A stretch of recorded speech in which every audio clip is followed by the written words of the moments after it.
Game na ba kayo? Very good. Bakit game na? Okay. Para sa ating pagninilay ngayon, dalawang letrang G. Bakit po? Dahil na po, gaya po natin, we are gold. Ibig sabihin ng gold, dumaan sa maraming pagsubok. Ibig sabihin ng gold, dumaan sa mainit na apoy para kayo ay kuminang at salamat sa Diyos, tunay nga na kumikinang kayo.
Gives me so much happiness to be seeing all of us here in this very monumental occasion.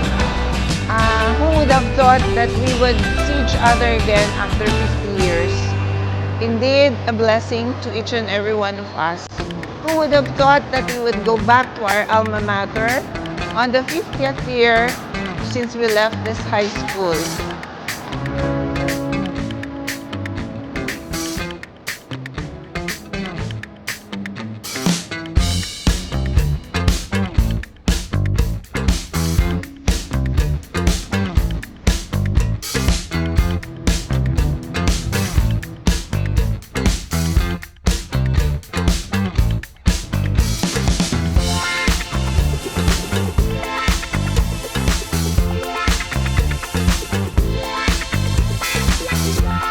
Balikan po natin, sigurado ako, meron na to noon.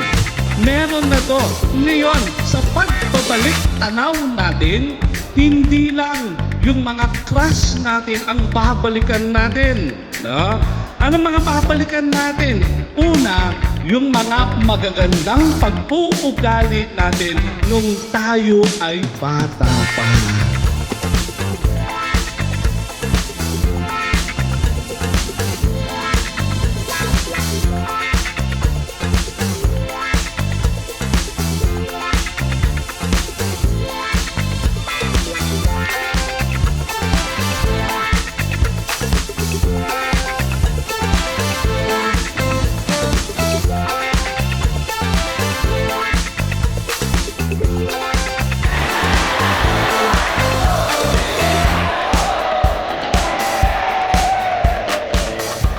Salamat na balbalad at kayo amin who made this occasion possible, classmates. I cannot thank you enough, and I'm very, very, very happy to see all of you. So let's keep the fire burning for batch 75. This is our 50th homecoming. Let's have another one year after year. Life is short and we should see each other again very often. Love you all.